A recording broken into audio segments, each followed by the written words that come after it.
Sa nakaraang video matapos ang ginawang atake ni Ban Yuan, umalangaw ang boses ni Erecto sa buong arena dahil sa sakit. Habang pinapanood ang laban, hindi maintindihan ng Vice Director kung bakit nagaganap ang ganitong senseless na sitwasyon. Sa mga komento, kumalat ang kalituhan sa mga manunood. Napansin ito ni Light at sinabi kay Russell na tiyak nahihirapan ang lahat na maniwala sa kanilang nakikita.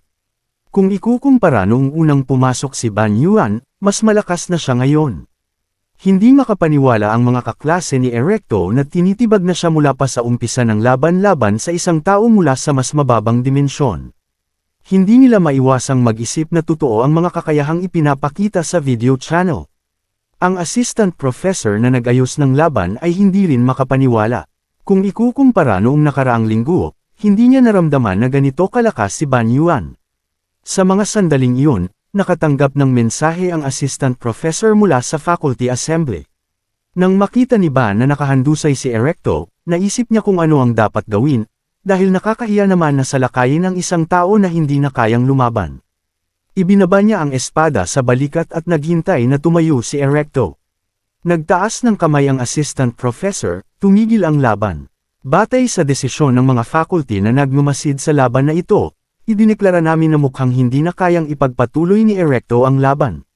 Para sa proteksyon ng parehong kalahok, tapos na ang laban. Nagdilim ang mata ni Ban Yuan nang marinig ang sinabi ng professor tungkol sa proteksyon.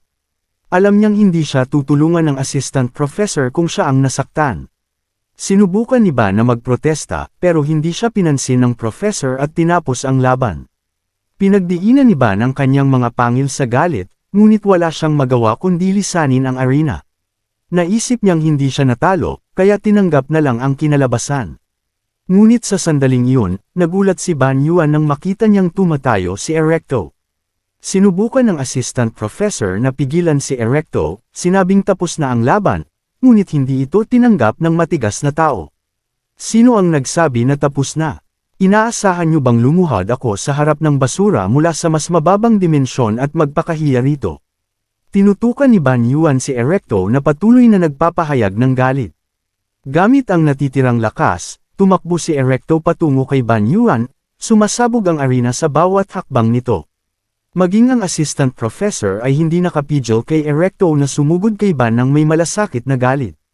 Nababahala, sinabi ng assistant professor kay Ban na iwasan ito, pero nang may ngiti, tinawag ni Ban Yuan ang kanyang espada. Bakit ko iiwasan? Ang isang tao na malinaw na gustong tapusin ako, bakit ko siya iiwasan? Hindi siya tumigil at humarap sa lalaking lumalabag sa utos ng professor dahil lang sa nakikipaglaban ito sa isang tao mula sa mas mababang dimensyon. Ginamit ni Ban Yuan ang wave and slash sa kanyang espada. Habang ang talim ng kanyang espada ay kumikislap, naghanda siyang harapin si Erecto. Sa paaralang iyon, tila ang professor ay pinapayagan pa ang ganitong sitwasyon. Dahil sa inisa kung paano pinapatakbo ang paaralan, nagpasya si Ban Yuan na ilabas ang lahat ng kanyang galit sa isang hampas. Isang malakas na downward slash ang tinamaan si Erecto na tumatakbo patungo sa kanya. Matapos ang atake, nanatili ang ekspresyon ni Ban Yuan na walang emosyon, ngunit nagpakita ng takot sa mukha ni Erecto. Bumagsak ito sa arena at nawala ng isang braso, humiyaw sa sakit. Lahat ng tao ay nagulat sa nakita nila at hindi makapaniwala sa kanilang mga mata. Agad na tumakbo ang assistant professor upang tulungan si Erecto at tiyakin na maaari pang maibalik ang kanyang braso. Nang tiningnan ni Ban Yuan ang naputol na braso ni Erecto, nagulat siya. Lumitaw ang isang abiso na nagtatanong kung nais niyang nakawin ang mga katangian ng braso, buhay, katawan, titanic, volkaniko, at malupit na lakas. Habang nagdadalawang isip si Ban Yuan, naghahanda na ang assistant professor na dalhin si Erecto sa medical room. Puno ng sakit, si Erecto ay nagsusumikap na hindi umiyak. Mabilis na inaccess ng professor ang system at inilipat si Erecto. Matapos ipadala si Erecto, naglakas loob ang assistant professor na makipagharap kay Ban Yuan. Anong ibig sabihin nito, Ban Yuan? Sinabi ko sa iyong iwasan, ngunit bakit hindi mo ginawa? Nagbigay si Ban ng pinaka-absurdong dahilan na maaari niyang isipin, na wala siyang oras para mag-react dahil masyadong mabilis ang mga pangyayari. Habang nagagalit ang assistant professor, may isang tumawag sa telepono at ipinag-utos na kalmayan siya. Sa isang kwarto, may isang nagpakilala bilang kinatawan ng professor at ipinahayag na siya ang hahawak sa sitwasyon. Tinanggap nito si Ban Yuan, na nagsabing nanunood siya sa lahat ng nangyari. Mula sa puntong iyon, siya na ang magtatanong, kaya kailangan mag-isip ni Ban at magsagot ng tapat. Bagamat hindi kontento, pumayag si Ban. Tinatanong ng kinatawan ng professor ang unang tanong, maaari mo bang sabihin na hindi mo kayang iwasan ang atake ni Erecto na walang disiplina? Sa iyong mga kakayahan, madali mo sana itong naiwasan. Ang layo ng agwat ng lakas ng bawat isa sa inyo kaya kami ng mga professor ay nagdesisyon na tapusin na ang laban. Kaya't please magbigay ka ng sagot na kaya naming tanggapin. Bakit hindi mo iniwasan ang atake na iyon? Nanatiling tahimik si Ban Yuan sa harap ng tanong, iniisip ang kakayahan na nakuha niya, ang kapangyarihan ng wika. Hindi niya kailanman masyadong naisip ang tinatawag na espiritu ng salita. Ngunit mula sa mga tanong na umaabot sa likod ng screen, naramdaman niya ang isang matinding presyon. Bagamat hindi kontento, nagdesisyon si Ban Yuan na magbigay ng sagot. Tama kayo, hindi ko iniwasan ang atake at sa halip ay nag-counterattack ako dahil naniniwala ako na ang isang estudyante na walang galang sa awtoridad ng mga professor at kumikilos ayon sa kanyang sariling kagustuhan ay dapat harapin ang mga kahihinatnan. Hindi inasahan ng kinatawan ng professor na babanggitan ni Ban Yuan ang kanilang awtoridad. Ipinagpatuloy ni Ban ang pagpapaliwanag, dagdag pa, sa isang opisyal na laban kung saan sinusunod ang mga patakaran, nais kong ipakita na walang estudyante ang dapat lumabag sa mga patakaran at mag-atake ng lihim. Nais malaman ng kinatawan kung bakit ganito ang pananaw ni Ban. Ipinaliwanag niya na maraming estudyante at tao mula sa ibang dimensyon ang nanunood ng laban. Hindi tinanggap ni Erecto ang pahayag na tapos na ang laban at inatake ako. Kung tumugon ako ng positibo sa sitwasyong ito, maaaring kumalat ang ideya na hindi na kailangang sundin ang mga patakaran kapag humaharap sa mga estudyante mula sa mas mababang dimensyon. Bagamat nagdesisyon ako ng mabilis, naniniwala akong ang mga aksyon ko ay naaayon sa mga prinsipyo ng akademya. Hindi napigilan ni Zinan ang mapangiti ng mapagtanto na hindi lang siya tinutukoy ni Ban Yuan kundi pati na ang lahat ng nakikinig. Pinalawak ang isyu mula sa dalawang naglalaban at ginawa itong isyu para sa buong paaralan.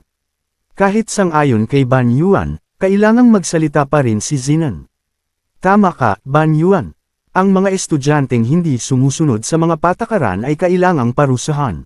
Ngunit ang pagpaparusa sa estudyante para sa kanyang mga pagkakamali ay trabaho ko at responsibilidad ng akademya, hindi ito bagay na dapat ginagawa ng isang estudyante kagaya mo. Natutuwa ang assistant professor sa pagpuna ng vice director kay Ban Yuan, isang bagay na hindi kayang ipagtanggol ni Ban. Hindi na nagsalita si Ban Yuan, nagpasensya na lang at nagsorry kung nalampasan niya ang awtoridad ng professor, at sinabi niyang tatanggapin niya ang parusa. Nang marinig ang salitang parusa, ngumiti si Zinan. Sa katunayan, hindi ako naghahanap ng parusa. Nais ko lang malaman kung bakit mo hinarap ang sitwasyon ng ganito. Sa pamamagitan ng maikling interaksyong ito, naintindihan ni Zinan na si Ban Yuan ay may determinasyon at kasanayan sa pagpapahayag na kailangan upang makuha ang pabor ng mga constellations. Iniwan na ni Zinan ang paksa kay Ban Yuan at idineklara na ang tanging parusa ay ibibigay kay Erecto na hindi tumanggap sa pahayag ng pagtatapos ng laban at umatake ng walang pahintulot. Nagsaya ang mga kaibigan ni Ban Yuan dahil ang desisyon sa laban ay nagsabing siya ay nagdepensa lang sa sarili.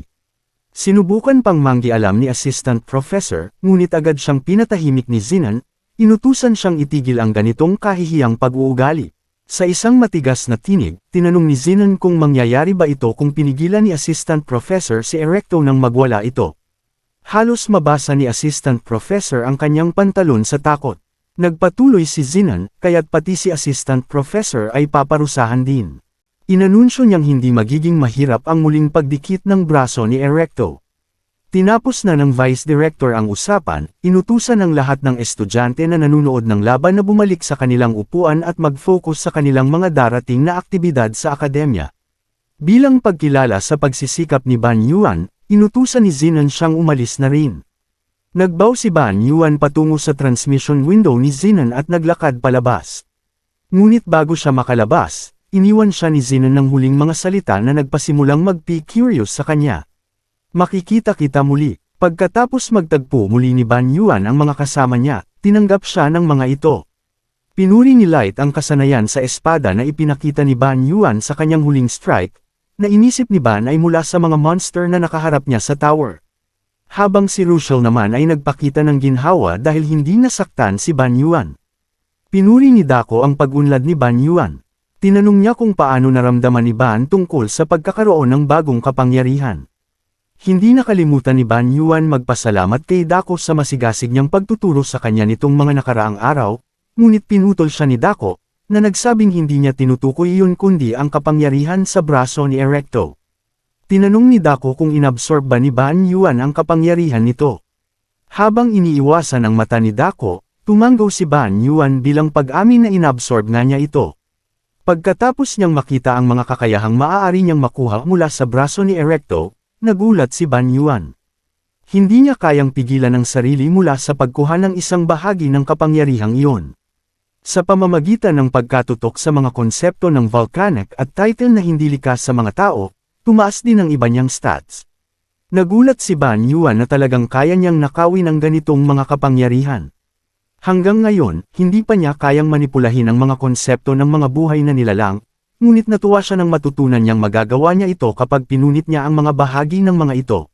Nagsabi si Ban Yuan, parang hindi ko kayang pigilan na mag-absorb ng kapangyarihan sa braso ni Erecto. Tinanong siya ni Dako kung bakit siya mukhang malungkot kung may magandang nangyari. Inamin ni Ban Yuan ang nararamdaman niya. Noong una, natuwa ako, ngunit nang magbalik ako sa aking mga senses, napagtanto ko na ginawa ko ito sa isang tao, hindi isang monster. Ang pakiramdam ng kasiyahan mula sa pagkuha ng kapangyarihan mula sa ibang tao ay isang abnormal at nakakatakot na pakiramdam. Nang marinig ang mga iniisip ni Ban Yuan, nag-alala si Russell, ngunit pinagalitan siya ni Dako. Anong sinasabi mo? Itaas mo ang ulo mo. Siya ang nagtangkang kunin ang buhay mo, at ang kapalit lang niya ay isang braso. Nanalo ka, natalo siya, iyan ang resulta. Kahit sino pa sila, hindi mo kailangang isaalang-alang ang mga kalagayan nila kapag ang buhay mo ang nakataya. Naiintindihan mo. Ngumiti muli si Ban Yuan matapos ang pagsaway ni Dako, at sumang-ayon sa sinabi nito. Muling naging masigla, nagpasalamat siya sa lahat at humingi ng paumanhin sa sobrang pag-iisip, na napagtanto niyang nakakatawa pala ito.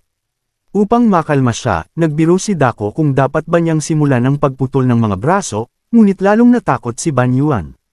Ngunit ang tunay na nakapagpakalma kay Ban Yuan ay si Light. Ban, huwag kang mag-alala. Kung ikukumpara kay Dako, mukha ka pa rin tao. Habang nag-aaway si Dako at Light, nakatanggap si Ban Yuan ng isang mensahe na nagpatingin sa kanya at agad nakakuha ng atensyon ng lahat. Inutusan si Ban Yuan na kumuha ng isang mandatory na kurso na hindi pwedeng tanggihan. Ang Babylonian Constellations, na kurso na itinuturo ni Professor Zinan ay exclusive para sa mga estudyanteng nasa ika-4 na taon o mas mataas pa. Habang naglalakad sa paaralan, nakakuha ng atensyon ang grupo ni Ban Yuan.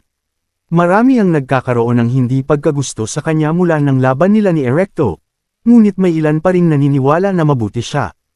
Ang ikinagulat ng lahat ay kung bakit nasa ika-4 na palapag sila, dahil ang tanging klase doon ay ang kay Professor Zinan. Tumigil si Ban Yuan at tinanong ang kanyang grupo kung naikwento na ba niya ang isang kasabihan mula sa kanyang mundo. May isang rumor na nagsasabing, mas maraming tao ang magmura sa iyo, mas matagal kang mabubuhay. Alam ni Dako kung gaano kasikat si Ban Yuan, kaya sinabi niyang malamang ay magiging immortal siya. Habang hawak-hawak ni Russell ang mangas ni Ban Yuan, nagtanong siya kung okay lang ba siya. Nababahala siya na baka mas madami pang tao ang magsimulang magalit sa kanya matapos ang nangyari kahapon. Maraming tao ang nag-uusap tungkol sa kanya kahit na wala silang ideya kung gaano siya kagaling. Pinatibay ni Ban Yuan ang loob ng kanyang kaibigan. Oo, nakakainis minsan, pero mas mabuti na yan kaysa mababa ang tingin sa iyo katulad ng dati. Tinukso niya si Russell sa pamamagitan ng pag-ruffle ng buhok nito at pinasalamatan siya sa alala nito. Ngunit habang nagbibiruan sila, may isang tao na nilunok ang kanyang laway na nagpaalerto sa kanila. Si Dako ay may madilim na ekspresyon at nagreklamo. Kayo na ba ni Ban Yuan? Ang bilis niyo mag-synchronize. Russell, nagustuhan mo ba ang mga damit na binigay ni Ban sa'yo? Kung ganyan ang mga moves mo, sana'y sa ibang lugar mo na lang gawin. Inis na tinanong ni Russell si Dako, naiinggit ka ba? Nagulat si Ban Yuan nang makita niyang hinamon ni Russell si Dako, na ganun din ang reaksyon ni Dako. Kinailangan ni Ban Yuan na mamagitan at subukang kalmayan si Dako, na ipinapaalala sa kanya na malapit nang magsimula ang klase. Hindi nakatiis si Russell at nagpadaig pa sa pagpapasiklab, gamit ang proteksyon ni Ban Yuan kaya't naiwan siya sa pagitan ng dalawa. Habang nagtatangka siyang pigilin ang kanilang away, sa wakas ay nakarating na sila sa pintuan ng classroom ng Babylonian Constellations. Tinanong ni Ban Yuan kung huli na ba sila. Alam ni Light na may klase na noong nakaraang linggo, kaya nag-aalala siya kung paano nila matatanggap ang mga bagong estudyante na papasok sa kalagitnaan ng klase. Nagulat si Ban Yuan nang makita niyang nag-aalala pa si Light tungkol dito. Binuksan ni Ban Yuan ang pinto upang pumasok sa klase at sinabi niyang malamang ay iisipin ng mga seniors na ang mga talentadong juniors ay sumali sa kanila. Nang makita nila ang dami ng mga estudyante sa loob ng klase, na parang isang auditorium, namangha si Ban Yuan. Agad na tumingin ang lahat ng estudyante at pinagmamasdan sila, ang bawat isa ay nagmamasid. Pati si Dako ay hindi makaligtas sa pansin ng mga seniors. Mabilis na nagtago si Russell sa likod ni Ban Yuan, habang si Light, na nakatayo sa tabi ni Ban Yuan, ay nagpakita ng kaba. Nagulat si Ban Yuan sa matinding presyon sa silid. Alam niyang ito ay klase para sa mga natatanging individual, ngunit ang hindi matitinag na presyon mula sa isang hindi kilalang konsepto na sumasabay sa hangin ay nagpapakita ng kakayahan ng professor na nagtuturo. Sa podium, nagbigay ng pagtanggap si Professor Zinan sa mga bagong estudyante at ipinakilala ang kanyang sarili sa lahat. Matapos ang ilang sandali, nakapag-interpret at naintindihan ni Ban Yuan ang konseptong ipinapakita ng transcendenting nilalang. Sa isang iglap, umabot ang insight ng Book of All Poisons sa 137 points. Nang marinig ang boses ni Professor Zinan na inuutusan silang maupo, nakilala ni Ban Yuan ang boses na iyon mula sa kanilang duel. Maraming salamat sa panunood. Kung nagustuhan mo ang video, huwag kalimutang mag-like, mag-subscribe, at i-click ang bell icon para updated ka sa mga bagong kwento.